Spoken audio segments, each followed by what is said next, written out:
Meu nome é Raimundo Lopes. Sou caboclo criado na beira do rio, aqui na região de Manacapuru, no coração do Amazonas. A gente que nasce nesse pedaço de mundo aprende cedo que a mata tem olhos, tem ouvidos e, principalmente, tem donos. Hoje eu moro mais perto da cidade, onde tem luz elétrica e barulho de carro, mas a minha juventude foi toda no meio do mato, tirando o sustento da seringa, da pesca e da caça. O que eu vou contar para vocês aconteceu no ano de 1979. Foi no tempo das cheias, quando a água do rio sobe e invade a floresta, transformando tudo num labirinto de água escura e árvores submersas. Eu sempre fui homem de coragem, ou pelo menos eu achava que era. Meu pai me ensinou a andar no mato sem fazer barulho, a ler o rastro da onça, a saber onde a paca dorme, mas nada do que ele me ensinou serviu para o que eu enfrentei naquele dia. Eu tinha saído cedo, com o sol ainda querendo nascer, para verificar umas armadilhas que eu tinha deixado num igarapé estreito, bem afastado da comunidade onde a gente morava. Era um lugar que os mais velhos não gostavam muito. Diziam que era terra panema, terra de azar. Mas eu, jovem e teimoso, achava que era bobagem de velho. A caça lá era farta e eu precisava garantir a mistura da janta. Eu fui na minha montaria, aquela canoa pequena de madeira, remando devagar para não espantar os bichos. O igarapé era lindo, daquele jeito traiçoeiro que a Amazônia é. A água era preta como café forte, espelhada, refletindo as copas das árvores que se fechavam lá em cima, como um teto verde. O silêncio só era quebrado pelo som do remo, cortando a água e o canto de algum pássaro distante. Conforme eu fui entrando mais fundo no igarapé, a mata foi mudando. As árvores pareciam ficar maiores, mais grossas, cobertas de cipós e musgos que pendiam como barbas de velho. O ar ficou pesado. Sabe aquele mormaço que faz a gente suar parado? Era pior. Era um calor úmido, abafado, que grudava a roupa no corpo e fazia o suor escorrer nos olhos, ardendo a vista. Eu remava e sentia que estava sendo observado. É uma sensação que todo mateiro conhece. A nuca formiga, o pelo do braço levanta. Eu parava o remo, deixava a canoa deslizar no impulso e ficava escutando, mas não ouvia nada. E isso era o mais estranho. A mata, que é sempre barulhenta, cheia de grilo, cigarra, macaco gritando, estava calada. Um silêncio morto, pesado, como se a floresta inteira estivesse prendendo a respiração com medo de alguma coisa. Foi aí que eu ouvi o primeiro sinal. Não foi um grito de bicho conhecido, foi um assobio. Mas não era um assobio fino, agudo, como de gente ou de passarinho. Era um som grave, profundo, que parecia vir de dentro da terra ou do tronco das árvores ocas. Era um som que vibrava no peito da gente como o ronco de um motor grande, só que feito de sopro. Eu parei a canoa imediatamente. Segurei na raiz de uma árvore que estava na beira, para não deixar a correnteza me levar. Fiquei estático, com a espingarda velha, uma cartucheira calibre 20, atravessada no colo. Eu sabia que aquela arma não servia para muita coisa contra bicho grande, mas era o que eu tinha. O assobio veio de novo, mais longo dessa vez, e mais perto. Parecia que o som não tinha direção certa. Uma hora parecia vir da esquerda, outra hora da direita, como se a coisa estivesse rodando em volta de mim, brincando. Eu pensei em dar meia volta. O instinto gritou para eu remar de volta para o Rio Grande, para a segurança da água aberta. Mas a curiosidade e a teimosia de homem jovem me seguraram. Pensei que pudesse ser algum macaco guariba rouco, ou talvez o vento encanado em alguma grota.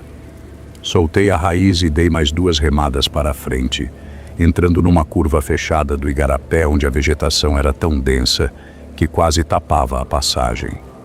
Assim que eu fiz a curva, o cheiro me atingiu. Foi como levar um tapa na cara, um fedor insuportável, denso, oleoso. Cheirava a carne podre esquecida no sol, misturado com um cheiro de excremento, alho azedo e lama de pântano. Era um cheiro de morte antiga. Meu estômago revirou na hora. Tive ânsia de vômito, cobri o nariz com a gola da camisa, mas o cheiro atravessava o pano. Meus olhos lacrimejaram. Nenhum bicho normal cheira assim. Nem bando de porco do mato, que já fede bastante, tem um cheiro tão maligno. Aquilo era cheiro de doença, de coisa que não devia estar viva. O assobio parou, e no lugar dele começou o barulho de quebra-quebra. Algo estava vindo pela mata, na margem direita do igarapé. E não estava vindo com cuidado.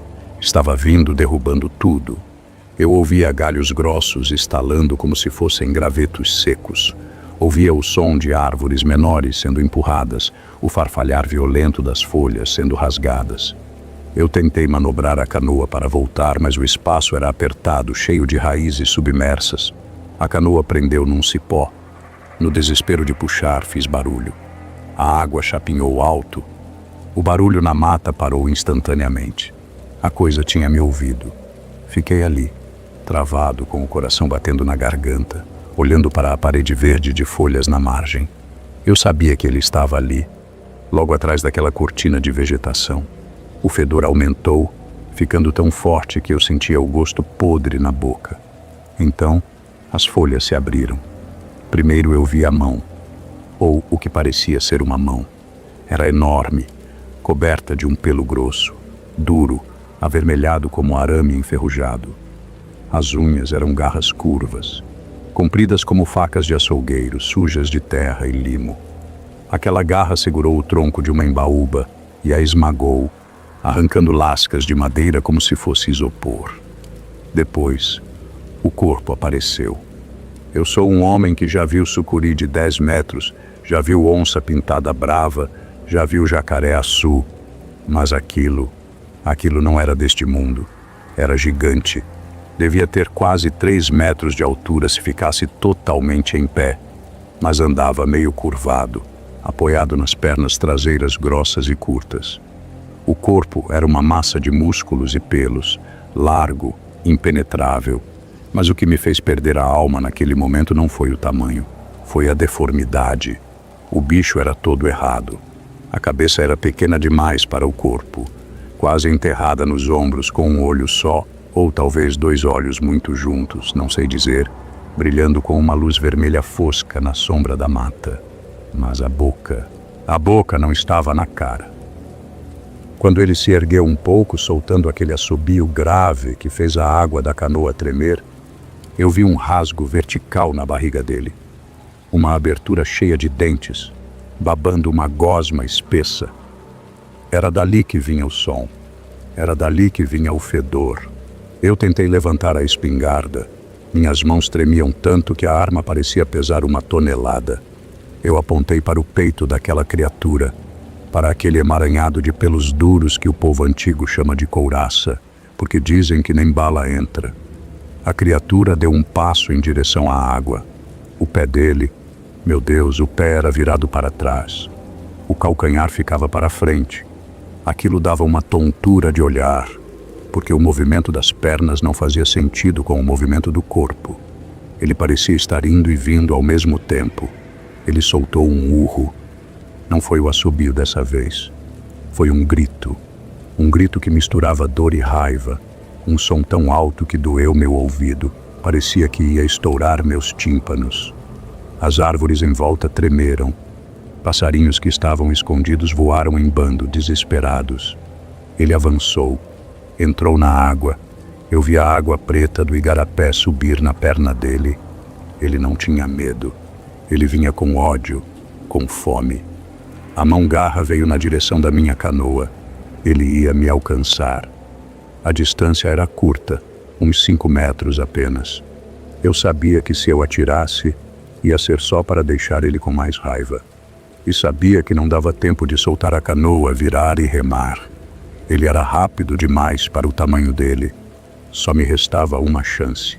A única chance de quem vive no rio. Eu larguei a espingarda dentro do casco da canoa. Nem pensei no prejuízo. Fiquei em pé, Desequilibrei a montaria de propósito e me joguei na água do lado oposto, mergulhando fundo. A água do igarapé era fria no fundo e cheia de galhos, mas eu agradeci por isso. Nadei como se fosse um boto, rente ao lodo do fundo, tentando me afastar o máximo possível daquele lugar. Eu ouvi, mesmo debaixo d'água, o barulho da madeira estalando. Crap! Ah! Ele tinha quebrado a canoa. Tinha esmagado meu barco como se fosse casca de ovo. Eu segurei o fôlego até o pulmão queimar. Nadei a favor da correnteza, arranhando a barriga e os braços em troncos submersos, me cortando em plantas espinhosas, mas não parei. O pavor me dava uma força que eu não sabia que tinha.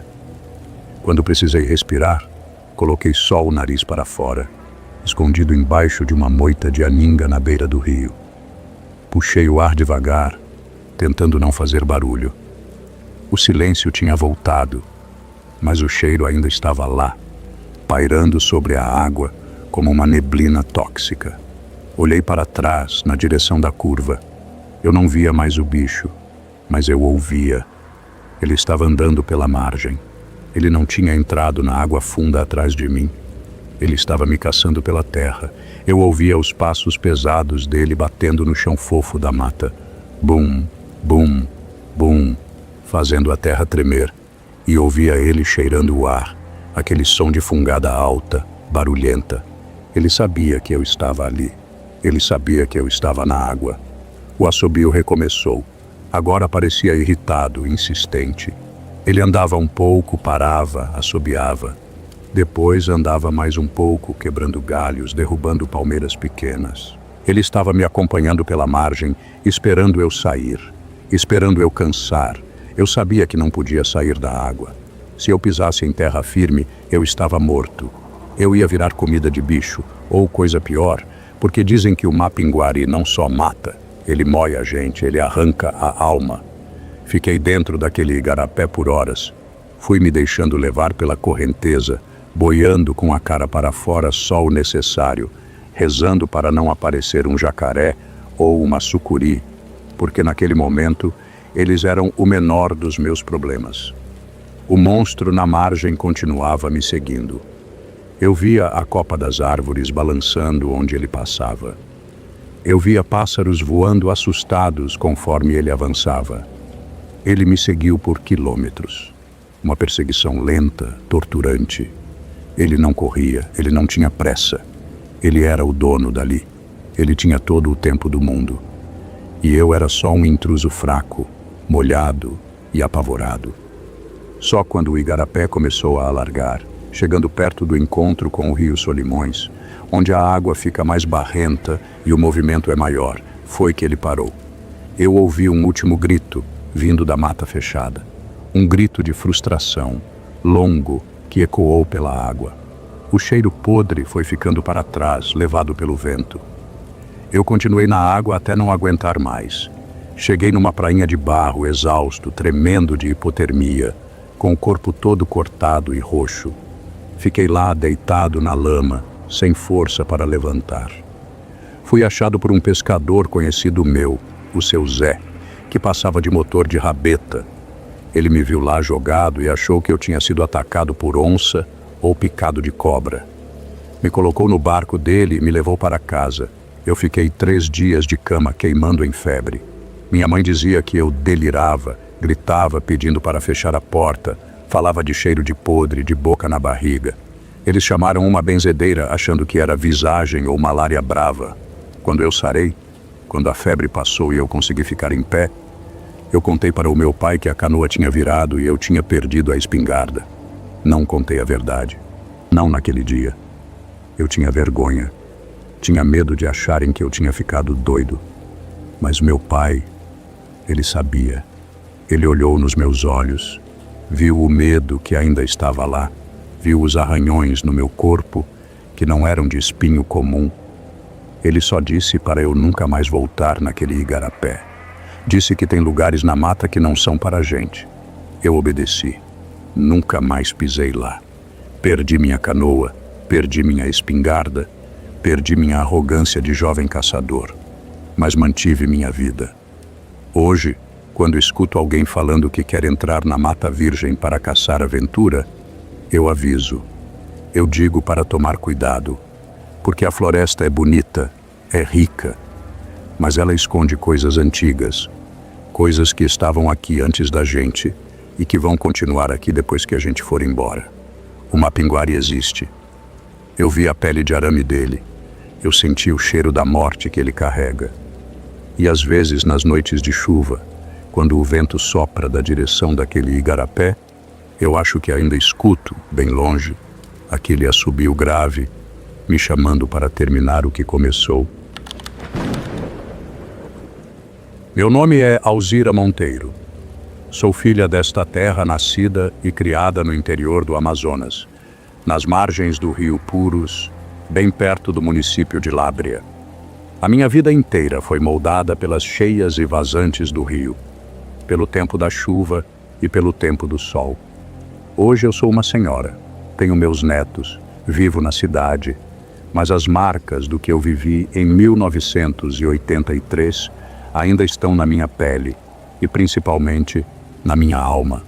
Quem vê a floresta de longe, acha bonita, acha verde, cheia de vida. Mas quem entra nela sozinha, quem depende dela para comer, sabe que a mata não é boazinha. Ela é uma entidade viva, antiga, que tolera a gente, mas que às vezes ela decide cobrar o preço da nossa entrada. Naquela época eu ajudava meu pai e meus irmãos na coleta da castanha. É um serviço duro, pesado.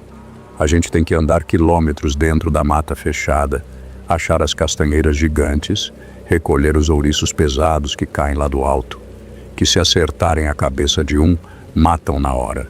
E depois quebrar tudo no facão para tirar a castanha. É trabalho para homem e para mulher forte. E eu sempre me orgulhei de ser forte. Era uma época de safra boa. A gente tinha montado um tapiri, um barracão provisório de palha, bem no centro de um castanhal nativo, longe, muito longe da beira do rio. O isolamento lá era total. O silêncio só era quebrado pelo som da mata e pelo estalo dos nossos terçados, abrindo os ouriços. Naquele dia específico, eu decidi me afastar um pouco mais do grupo. Tinha uma trilha antiga, quase apagada pelo mato, que levava para uma área de terra firme, onde meu pai dizia que tinha umas castanheiras velhas que davam muita fruta. A ganância de encher o paneiro mais rápido me fez ir sozinha. Eu conhecia o mato, sabia me orientar pelo sol, pelas árvores. Não tinha medo de me perder. O dia estava abafado, aquele calor úmido da Amazônia que faz a roupa grudar no corpo em questão de minutos.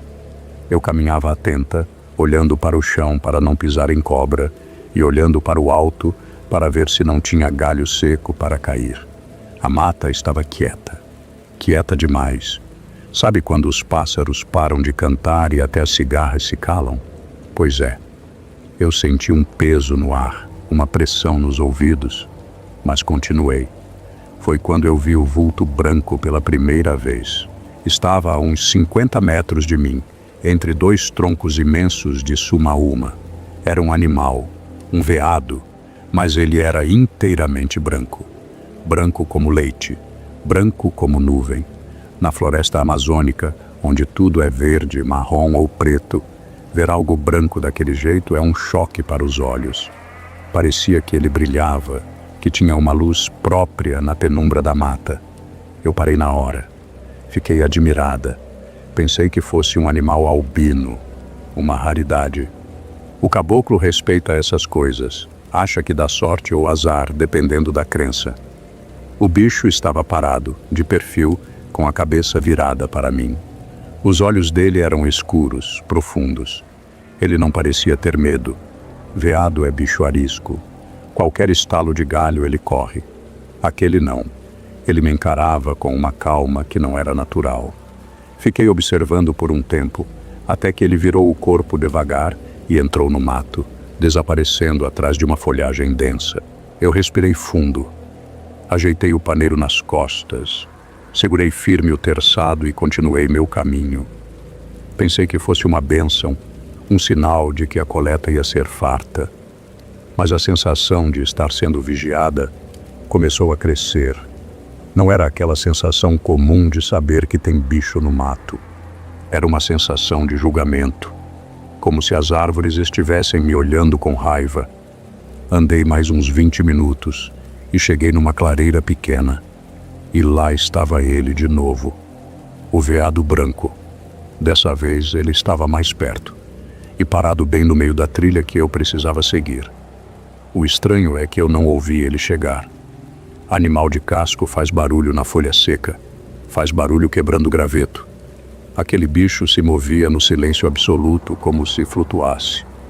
Eu parei e bati o pé no chão, fiz um som com a boca para espantar ele. O bicho nem piscou. Ele continuou imóvel, estátua de sal no meio do verde. Foi aí que eu reparei na anatomia dele. De longe parecia perfeito, mas agora, a uns 30 metros, tinha algo que me incomodava.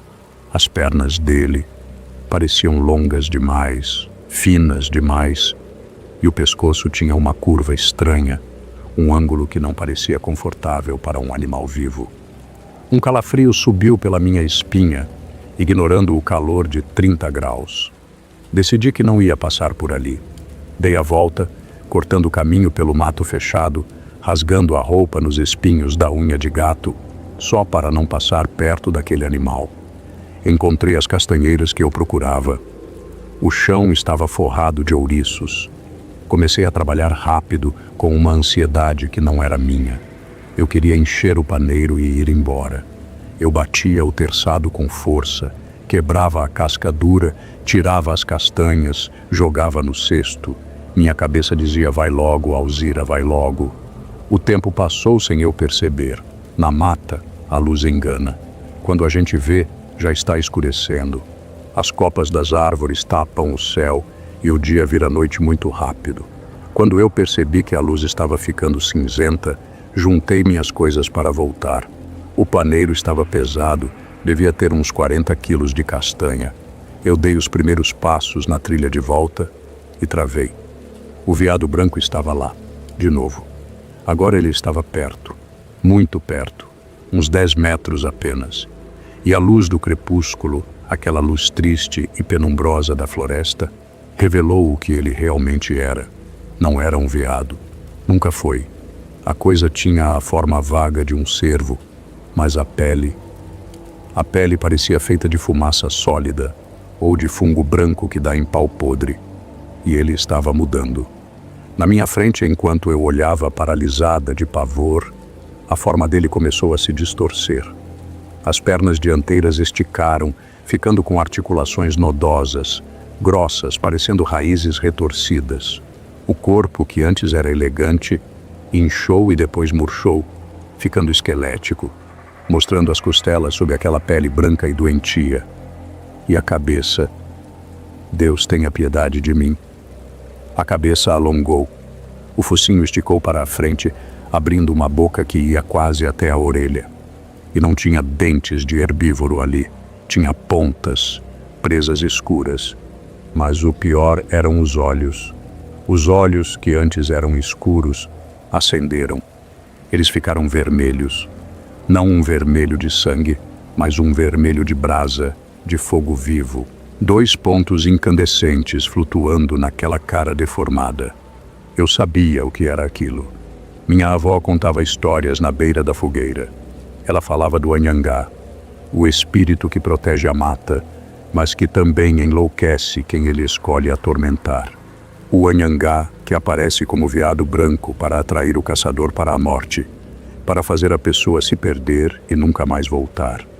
Ele não é um bicho. Ele é um demônio da terra.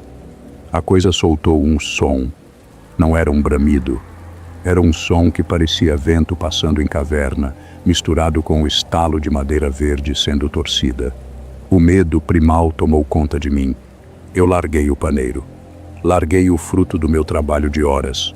O peso caiu no chão, mas eu nem senti. Eu só segurei o meu terçado, minha única defesa, embora eu soubesse, lá no fundo, que ferro não corta espírito. A criatura deu um passo, e nesse passo ela percorreu metade da distância entre nós. Não foi um pulo, foi como se o espaço tivesse dobrado. Agora eu sentia o cheiro dele, cheiro de almíscar forte, cheiro de enxofre e de terra revirada de sepultura. Ele levantou sobre as patas traseiras. Ficou alto, imenso, uma torre branca e distorcida contra o escuro da mata. As patas da frente, que agora pareciam mãos longas e deformadas, se ergueram para me pegar. Eu gritei. Gritei por Deus, gritei pela minha mãe, gritei por puro pavor e corri. Eu me lancei no meio do mato fechado, sem trilha, sem rumo. Eu corria como uma louca. Os cipós batiam no meu rosto como chicotes, rasgando minha pele. Eu tropeçava em raízes, caía de joelhos na lama, levantava e corria de novo. Eu não sentia dor. A adrenalina tinha anestesiado meu corpo. Eu só sentia a necessidade desesperada de fugir daqueles olhos de fogo. Atrás de mim, eu ouvia a perseguição. Mas não era barulho de passos no chão. Era barulho na copa das árvores. Parecia que um vento furioso estava me seguindo, quebrando galhos lá no alto, derrubando folhas. E de vez em quando, eu via o clarão branco passando pela minha visão periférica, ora na esquerda, ora na direita. Ele estava brincando comigo. Ele estava me pastoreando como gado. Eu sabia que se eu parasse, eu morria. Ou pior, eu ficava presa naquele mundo dele para sempre. A escuridão caiu de vez. Eu não enxergava um palmo à frente do nariz. Eu corria tateando, guiada apenas pelo instinto de sobrevivência. Eu bati o ombro numa árvore com tanta força que achei que tinha deslocado o osso. A dor foi aguda, me fez tontear, mas eu continuei. De repente o terreno mudou. O chão firme deu lugar a uma lama fofa, encharcada. Eu tinha entrado numa área de igapó, de mata alagada. Meus pés afundavam até a canela, dificultando cada passo. O barulho da água chapinhando denunciava minha posição. Atrás de mim, o som de vento parou. Ficou um silêncio súbito. Eu parei também, encostada num tronco grosso, tentando controlar minha respiração ofegante, que parecia um fole furado. O suor e o sangue se misturavam no meu rosto. Eu fiquei ali, na escuridão, tremendo, esperando o bote. Então, bem na minha frente, a uns 2 metros, a escuridão se abriu. 2 olhos vermelhos se acenderam na altura do meu rosto. Ele estava lá, flutuando sobre a lama. Eu vi o hálito dele sair como fumaça branca no ar quente da noite. Ele abriu aquela boca rasgada. Eu senti a maldade emanando dele, uma vontade antiga de destruir tudo que é humano, tudo que não pertence àquela floresta. Eu fechei os olhos. Eu não queria ver minha morte. Eu apertei o cabo do terçado e comecei a rezar a Salve Rainha em pensamento, porque a voz não saía. Eu me entreguei. Não tinha mais para onde correr. Senti um vento gelado bater no meu rosto, um deslocamento de ar violento, como se algo tivesse passado voando a centímetros de mim. E ouvi um estrondo, como um trovão seco, estourando bem ali. Eu me encolhi, esperando a dor, mas nada aconteceu. Fiquei ali, encolhida na lama, de olhos fechados por um tempo que não sei medir. Podem ter sido minutos ou horas. O silêncio voltou, mas agora era o silêncio normal da mata. Os grilos voltaram a cantar. Um sapo coachou perto de mim. Abri os olhos devagar. Os olhos de fogo tinham sumido. A mancha branca tinha desaparecido. Eu estava sozinha na escuridão do igapó. Não ousei me mexer até o dia clarear. Fiquei ali, petrificada, com a água e a lama esfriando meu corpo, vigiando cada sombra, cada movimento de folha. Foi a noite mais longa da minha vida. Eu repassava na minha cabeça cada pecado meu, prometia ser uma pessoa melhor, prometia nunca mais entrar na mata se eu saísse dali viva. Quando os primeiros raios de sol romperam a copa das árvores, eu me levantei. Eu estava imunda, coberta de barro, sangue e arranhões. Minhas pernas doíam tanto que mal sustentavam meu peso. Comecei a caminhar, tentando achar o rumo de volta. Eu não sabia onde estava, Tinha corrido em círculos, ou em zigue-zague, sei lá, mas por sorte, ou por milagre, ouvi o som de motor de popa longe. Era o rio. Caminhei na direção do som. Levei horas. Tive que atravessar trechos de espinheiro, tive que nadar num igarapé fundo. Mas cheguei na beira do rio Purus. Quando avistei a canoa de um vizinho passando, eu acenei com o que restava das minhas forças. Ele encostou, assustado com o meu estado. Perguntou o que tinha acontecido, se eu tinha sido atacada por onça. Eu não consegui falar. Eu só chorava. Um choro convulsivo, de quem tirou um peso do tamanho do mundo das costas. Voltei para casa, para o desespero do meu pai, que já estava organizando busca. Contei para ele, dias depois, o que eu tinha visto. Ele não duvidou. Ele ficou sério, acendeu um cigarro de palha e disse que eu tinha sorte. Disse que o Anhangá me deixou ir porque não era a minha hora, ou talvez porque ele só quisesse me dar um aviso. O aviso foi dado. Eu nunca mais entrei num castanhal sozinha. Nunca mais fiquei na mata depois do sol se pôr.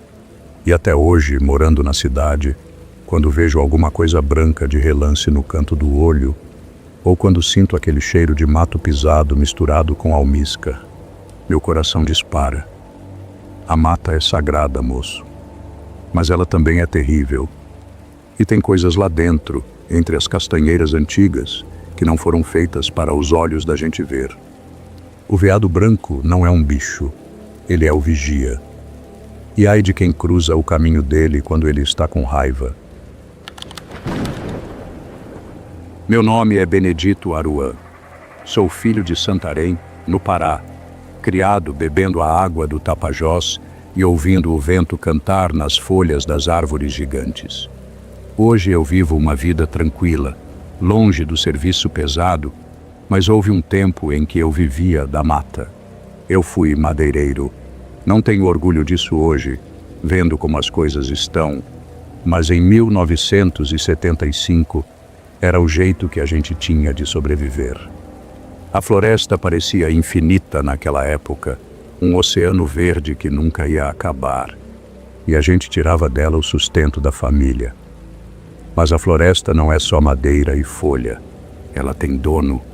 E o que eu vi dentro daquela samaúma me ensinou que tem limites que o homem não deve cruzar, nem com machado, nem com motosserra. Era época de seca. O chão da mata estava estalando de seco, coberto por um tapete de folhas mortas que faziam barulho a cada passo. Eu trabalhava numa equipe pequena, explorando uma área de mata virgem, bem afastada da cidade, numa região onde diziam que nem índio gostava de andar. A gente estava atrás de madeira de lei, mogno, ipê, cedro, mas o que chamava a atenção naquela clareira natural não eram essas árvores, era ela, a samaúma. Quem conhece a Amazônia sabe que a samaúma é a rainha da floresta. Ela é imensa, colossal. O tronco dela sobe reto em direção ao céu, abrindo uma copa que cobre tudo lá embaixo. E na base ela tem as sapopemas, aquelas raízes tabulares que parecem paredes, maiores que um homem, formando labirintos em volta do pé da árvore. Dizem os antigos que a samaúma é a escada dos espíritos, que ela liga a terra ao céu. Eu respeitava, claro, mas eu era homem prático, homem de derrubar e serrar. Naquele dia, eu estava sozinho naquele setor. Meus companheiros estavam derrubando um angelim a uns 500 metros dali.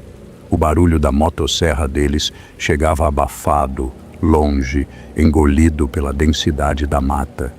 Eu tinha a tarefa de marcar as próximas árvores e limpar a área em volta de uma tora que já tinha sido derrubada.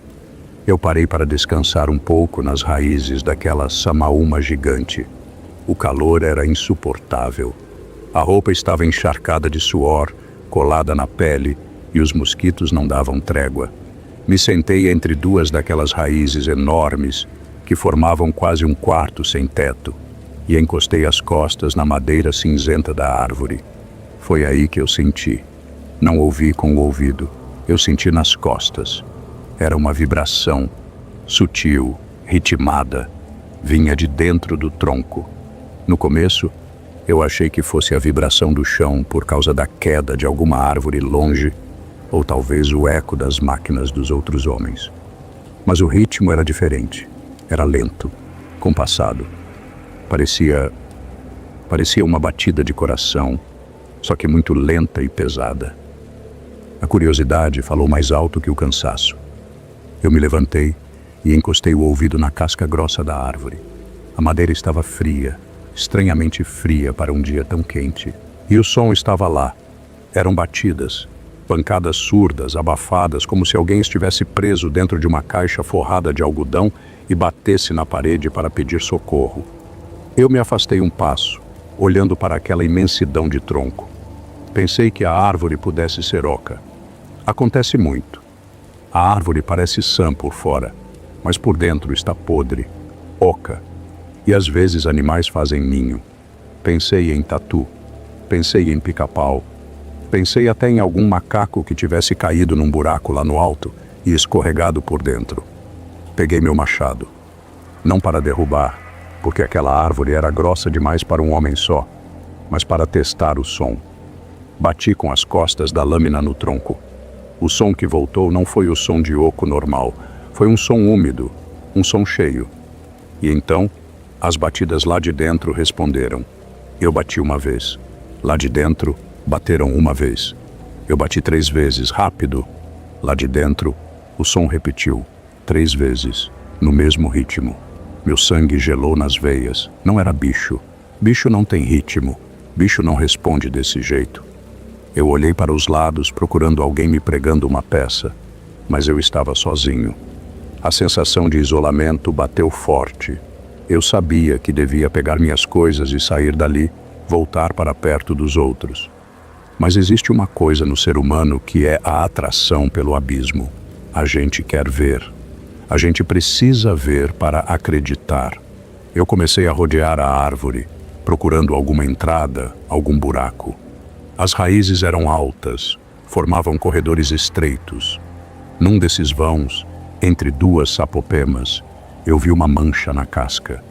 Parecia uma cicatriz na madeira, uma área onde a casca estava mais fina, meio avermelhada, como se a árvore estivesse machucada. Cheguei perto.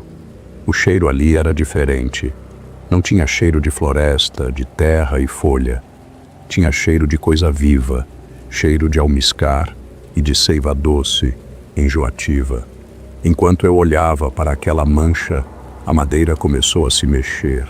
Eu juro pela alma da minha mãe que eu não estou inventando. A casca da árvore estalou. Não foi um estalo de quebra, foi um som de carne se separando. Uma fenda começou a se abrir verticalmente naquela cicatriz. Eu fiquei paralisado, segurando o machado com as 2 mãos, sem conseguir recuar. Meus pés pareciam pregados no chão da floresta. A fenda abriu devagar, esticando fibras que pareciam tendões, soltando um líquido grosso, uma seiva vermelha que parecia sangue, mas era grudenta como mel. A abertura ficou do tamanho de uma porta estreita, e lá dentro não era escuro. Havia uma luminosidade estranha, fosca, cor de âmbar. E eu vi o morador. Não era um animal. Tinha a forma de gente. Tinha cabeça, tinha tronco, tinha braços e pernas. Mas não tinha pele. O corpo era feito de uma mistura horrível de carne e madeira. Onde devia ser músculo, eram fibras de madeira retorcida, vermelhas e úmidas. Onde devia ser osso, parecia ser cerne de árvore, duro e branco. A coisa estava fundida na árvore. As costas dele sumiam na madeira de trás, as pernas pareciam raízes que desciam para o fundo escuro do tronco, mas ele estava vivo. Ele respirava. Eu vi o peito daquela criatura inflar e desinflar. E o mais aterrorizante era que a árvore respirava junto. Quando o peito dele subia, a fenda se abria mais. Quando ele soltava o ar, a árvore rangia em volta, como se as paredes estivessem vivas. O rosto, aquele rosto me visita nos pesadelos até hoje. Não tinha olhos, No lugar dos olhos, tinha nós de madeira, aqueles redemoinhos escuros que a madeira tem. Mas eu sentia que ele estava me vendo. A boca era um rasgo na fibra, sem lábios, sem dentes, apenas um buraco escuro que exalava aquele bafo quente e adocicado. Eu tentei gritar, mas a voz não saiu. O pavor era tanto que secou minha garganta. A coisa desprendeu um braço da parede interna da árvore. O movimento foi lento, acompanhado pelo som de raízes se partindo e fibras se esticando. O braço veio para fora da fenda. A mão era enorme, desproporcional, com dedos longos que pareciam galhos secos, terminando em pontas afiadas. Ele esticou a mão na minha direção. Eu estava a menos de 2 metros. Eu podia ver a seiva pulsando nas veias de madeira dele. Eu senti uma tontura, uma vontade estranha de chegar mais perto. Parecia que a árvore estava me chamando, me puxando. Não era uma voz, era um pensamento que entrava na minha cabeça, dizendo que ali dentro era seguro, que ali dentro eu seria eterno, que eu faria parte da floresta para sempre. Era o encantado, o dono da Samaúma. Ele queria companhia, ele queria mais um para fazer parte daquele corpo vegetal. A mão dele tocou no meu ombro. O toque não foi de madeira dura, foi morno, pulsante e extremamente pegajoso. A seiva que cobria a mão dele colou na minha camisa, no meu ombro, e ele puxou. A força daquela criatura era descomunal. Eu fui arrastado para frente, tropeçando nas raízes.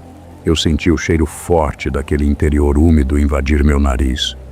Eu vi a escuridão lá de dentro, vi outras formas, outros nós na madeira lá no fundo, que pareciam rostos de gente que já tinha sido pega antes. O pânico quebrou o transe. O instinto de sobrevivência explodiu dentro de mim. Eu não queria virar árvore. Eu não queria ser engolido. Eu soltei o machado que estava na minha mão direita e segurei na borda da abertura da árvore com a mão esquerda, tentando resistir. Mas a borda era viva.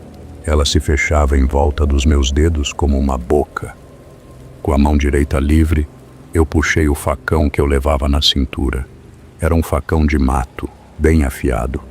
Sem pensar, tomado pelo desespero, eu desci o facão no braço daquela coisa. A lâmina bateu na madeira carne com um som abafado. A criatura não gritou, mas a árvore inteira estremeceu. Um jato daquela seiva vermelha espirrou na minha cara, ardendo nos meus olhos. A carne do braço se abriu, mas não cortou fora. Só que o susto fez a coisa afrouxar o aperto por 1 segundo. Foi o suficiente. Eu me joguei para trás com toda a força que eu tinha nas pernas. A camisa rasgou, ficando um pedaço de pano colado na mão do monstro. Eu caí de costas no chão. Rolei por cima das raízes, ralei os cotovelos, bati a cabeça, mas levantei num pulo só. Eu não olhei para trás para ver se ele vinha. Eu não peguei meu machado que caiu no chão. Eu deixei tudo. Deixei ferramenta, deixei cantil, deixei minha dignidade de trabalhador. Eu corri. Corri por entre as árvores como se tivesse o próprio diabo nos calcanhares. Eu não sentia o cansaço, não sentia o calor. Eu ouvia atrás de mim um som grave, um bum, bum, bum, que parecia passos gigantes ou o coração da terra batendo com raiva. As árvores pareciam tentar me segurar. Os cipós agarravam meus pés, mas eu rasgava tudo, eu quebrava tudo. Cheguei onde meus companheiros estavam derrubando o Angelim. Eu cheguei pálido, sujo de seiva vermelha que parecia sangue, sem conseguir falar uma frase inteira. Eles desligaram as motosserras, assustados com a minha aparência. Perguntaram se eu tinha me cortado, se tinha caído árvore em cima de mim. Eu só conseguia apontar para a direção da Samaúma e balançar a cabeça, dizendo que não. Eu tremia tanto que tiveram que me dar água na boca, porque eu não conseguia segurar o copo. Eu disse para eles que tinha onça. Menti. Disse que era um bando de onça grande e que eu tinha escapado por pouco. Ninguém ia acreditar se eu falasse do homem de madeira. Eles iam rir, iam dizer que era visagem de calor. Mas o capataz, um homem velho, índio misturado, olhou para a mancha vermelha na minha cara e na minha roupa. Ele cheirou aquilo. O cheiro era doce, enjoativo. Ele não disse nada. Só mandou a gente recolher o material e sair daquele setor. Disse que a mata ali estava braba e que não era para ninguém voltar lá. Nós fomos embora. Deixamos meu machado lá, aos pés da árvore. Nunca mais voltei naquela região de Santarém. Mudei de profissão pouco tempo depois. Não conseguia mais ouvir o barulho de machado batendo em madeira, sem sentir um arrepio na espinha. Às vezes, quando vejo uma mesa de madeira bonita, cheia de veios e nós, eu fico olhando. Fico procurando se aquele desenho na madeira não parece um olho, ou uma boca gritando em silêncio. O encantado da Samaúma continua lá, eu tenho certeza. Ele guardou meu machado como troféu, e ele continua esperando, batendo lá de dentro no ritmo lento de um coração antigo, chamando quem tiver ouvido para escutar. A floresta é viva, meu amigo, e tem partes dela que tem fome de gente. Meu nome é Ezequiel Ramos. Eu nasci e me criei em Humaitá, no sul do Amazonas, na beira do rio Madeira. Hoje eu sou um homem velho, cheio de dores nas juntas e com a vista cansada. Mas em 1986, eu era um rapaz forte, mateiro de primeira, que não tinha medo de nada que andasse, rastejasse ou voasse. Eu achava que a mata era minha casa e que eu era o dono dela. A juventude tem dessas coisas. Ela dá para a gente uma coragem burra, uma arrogância que cega. O que aconteceu comigo naquele ano me ensinou, do jeito mais doloroso possível, que a gente não é dono de nada. A mata tem os seus próprios donos e eles não gostam de intrusos que não sabem pedir licença. Eu vivia da caça e da pesca. Naquela época, a fiscalização não era como hoje, e a necessidade falava mais alto. Eu entrava na mata fechada, aquela mata virgem onde o sol mal toca o chão, e passava dias lá dentro. Eu conhecia os sinais, sabia onde a anta dormia, sabia reconhecer o cheiro do queixada, sabia imitar o canto do nambu. Naquele dia específico, eu saí sozinho. Era uma sexta-feira de lua cheia, o que a gente chama de lua de caçador, porque clareia bem as clareiras e facilita a espera. Eu peguei minha espingarda calibre 20, preparei meu bornal com farinha, sal e fumo de corda, e entrei num varadouro antigo que cortava uma terra alta, longe da margem do rio. Meu objetivo era pegar um veado mateiro que eu sabia que rodava por ali, pois tinha visto rastros frescos dias antes. A manhã passou tranquila. A mata estava com aquele silêncio respeitoso de meio-dia, quando o calor aperta e os bichos se recolhem. Eu caminhei bastante, me afastando cada vez mais das trilhas conhecidas, entrando numa parte da floresta onde as árvores eram tão grossas que precisava de 5 homens para abraçar. O chão era fofo, coberto de folhas mortas que abafavam o passo da gente. Foi no começo da tarde que eu vi a primeira marca.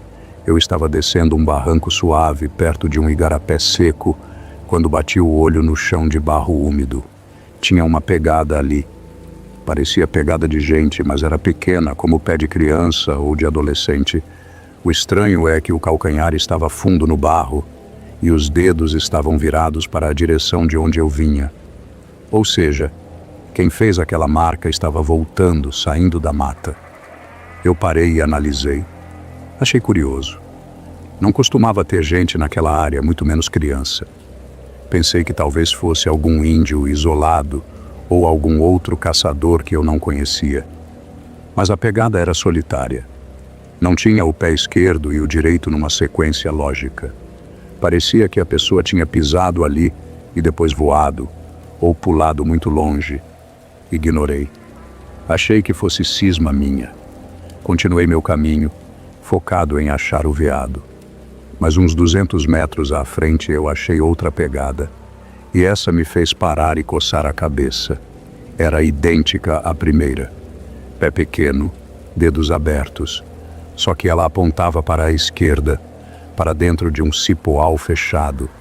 E de novo, a pressão no barro dizia uma coisa que meu olho não aceitava. Pela profundidade do calcanhar, parecia que a pessoa estava andando de costas. Se você anda para frente, a força maior é na ponta do pé, no impulso. Ali não. O peso estava no calcanhar, mas os dedos apontavam para trás. Senti um arrepiozinho frio na nuca, aquele aviso primitivo de que tem algo errado. Tentei racionalizar. Falei para mim mesmo que podia ser um bicho que escorregou ou que a chuva tinha deformado o rastro. Continuei andando. Mas agora a minha atenção não estava mais no veado, estava no chão. Comecei a achar mais pegadas, e aí a coisa ficou feia. As pegadas começaram a aparecer em volta de mim. Eu andava em linha reta, mas quando olhava para o lado, via marcas frescas no chão, como se alguém estivesse caminhando paralelo a mim. Só que eu não ouvia nada. A mata é barulhenta, folha seca quebra, galho estala. Não existe caminhar em silêncio absoluto na Amazônia, nem para onça.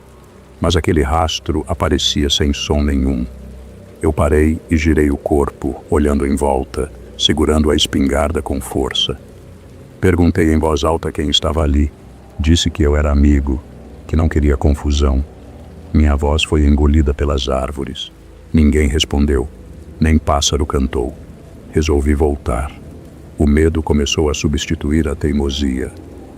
Pensei que era melhor garantir a segurança e ir para casa. Dei meia volta e comecei a seguir minhas próprias pegadas de volta para a trilha principal. Foi aí que o pânico bateu de verdade. As minhas pegadas, as marcas da minha bota que eu tinha acabado de fazer, elas tinham sumido. O chão onde eu tinha pisado minutos antes estava liso, coberto de folhas reviradas, como se alguém tivesse passado uma vassoura ou arrastado um galho para apagar meu rastro. Eu perdi o rumo. Na mata, sem rastro e sem sol, porque as copas tapavam tudo, a gente fica cego. Eu tentava achar um ponto de referência, uma árvore marcada, um cupinzeiro, mas tudo parecia igual. Cada tronco parecia o mesmo tronco, cada moita parecia a mesma moita. E as pegadas pequenas continuavam aparecendo. Agora elas estavam mais perto, eram círculos. Eu percebi que estava andando em círculos e que algo estava me pastoreando. As marcas no chão formavam um desenho caótico, indo e vindo, apontando para todas as direções, menos para a saída. Era como se o chão estivesse zombando da minha capacidade de orientação. O som começou logo depois. Primeiro foi um estalo seco, bem atrás da minha orelha direita. Eu virei rápido apontando a arma. Nada. Só folhagem balançando sem vento. Depois, ouvi um assobio. Mas não era assobio de gente chamando cachorro. Era um som agudo, que doía o dente, parecia metal riscando o vidro. E ele vinha de cima. Olhei para as copas. Nada. Eu comecei a suar frio. Minha camisa estava ensopada. O coração batia tão forte que eu ouvia as batidas dentro da cabeça. Eu sabia o que era aquilo. Minha avó contava. Os velhos do Porto contavam. O pai do mato, o curupira, aquele que confunde o caçador, que faz a gente andar até morrer de exaustão, que protege a caça e pune quem entra na casa dele sem respeito. Eu tentei manter a calma, mas é impossível manter a calma quando a realidade se desfaz. Eu caminhava rápido, quase correndo, tropeçando em raízes, e a cada passo eu ouvia passos também, passos pesados, de algo que corria em volta de mim, mas nunca se mostrava. Eu via vultos de relance pelo canto do olho, manchas vermelhas passando rápido entre os troncos cinzentos. A floresta começou a ficar escura. O tempo parecia passar mais rápido do que devia. Ou talvez eu estivesse ali há horas e não tivesse percebido. O cheiro da mata mudou. Não tinha mais cheiro de terra molhada. Tinha cheiro de fumo forte, tabaco bravo, misturado com cheiro de animal selvagem, aquele almíscar azedo. Eu cheguei numa clareira pequena, cercada de árvores de espinho. E lá, no meio da clareira, as pegadas pararam. Elas formavam um monte, como se alguém tivesse sapateado ali, e todas apontavam para mim. Eu girei o corpo, desesperado, procurando o dono das pegadas. E então, ele saiu de trás de uma samaúma. Não era um gigante, era baixo. Devia ter pouco mais de 1 metro de altura, mas a presença dele ocupava a clareira inteira. O corpo era forte, musculoso, coberto de pelos ruivos que brilhavam na penumbra. O cabelo era uma labareda de fogo, vermelho vivo, espetado, caindo sobre os ombros largos. Mas o que me fez soltar a espingarda foi olhar para baixo. Os pés eram virados para trás, os calcanhares para a frente, os dedos para as costas. Aquilo desafiava a natureza, desafiava o equilíbrio. Era uma aberração que o cérebro da gente demora a processar. Ele não tinha armas na mão, mas ele tinha um sorriso cheio de dentes verdes pontudos, e os olhos dele eram olhos de pura malícia. Não era um olhar de animal que mata para comer. Era um olhar de quem se diverte com o sofrimento, de quem gosta de ver o desespero. Ele bateu o pé no chão. O som foi como um trovão abafado. A terra tremeu de verdade. Eu tentei gritar, pedir desculpa, dizer que ia embora e nunca mais voltava, mas a voz não saía. Eu estava mundiado. O feitiço da mata tinha me pegado. Minhas pernas pesavam chumbo. O ser deu um passo na minha direção. O movimento dele era estranho, desconjuntado por causa dos pés invertidos, mas era rápido. Ele veio gingando, balançando os braços longos. Ele fez um som com a boca, um estalo de língua, como quem chama uma criança para brincar. Mas a brincadeira ali era de vida ou morte. O terror foi tão grande que rompeu a paralisia.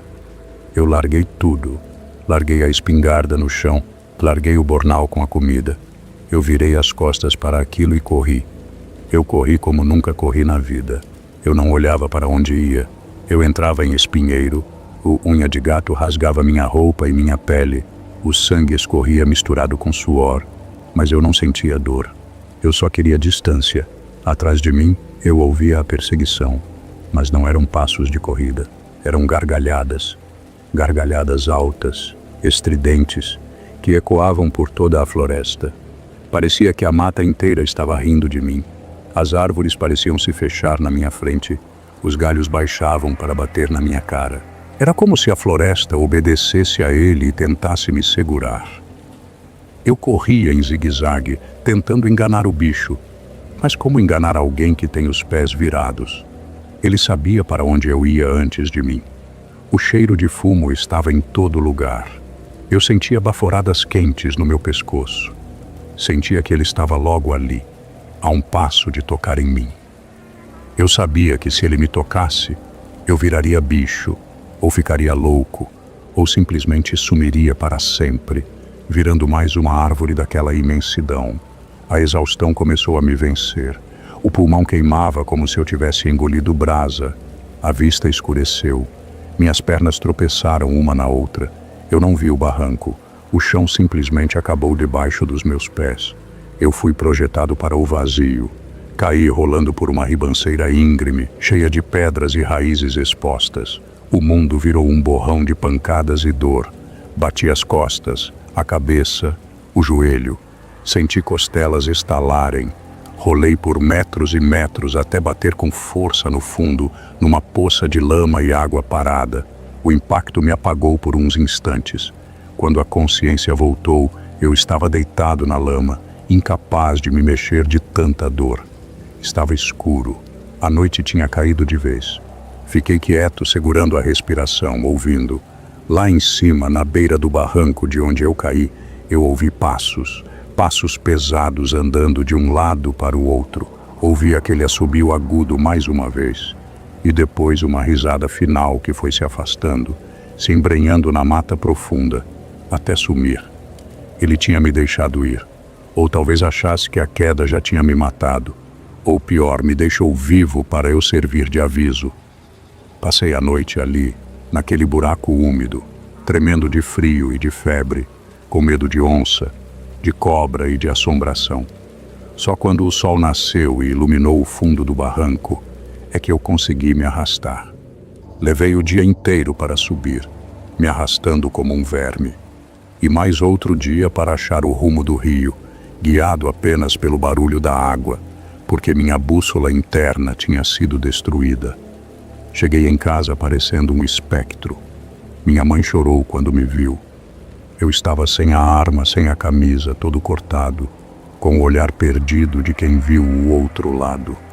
Demorei semanas para falar, e quando falei, contei a verdade. Muita gente riu. Disse que era a história de caçador que bebeu demais. Mas os velhos não riram. Eles baixaram a cabeça e disseram que eu tive sorte. Disseram que o Curupira me deu uma segunda chance. Eu aceitei essa chance. Nunca mais entrei na mata sozinho. Nunca mais cacei por esporte ou por ganância.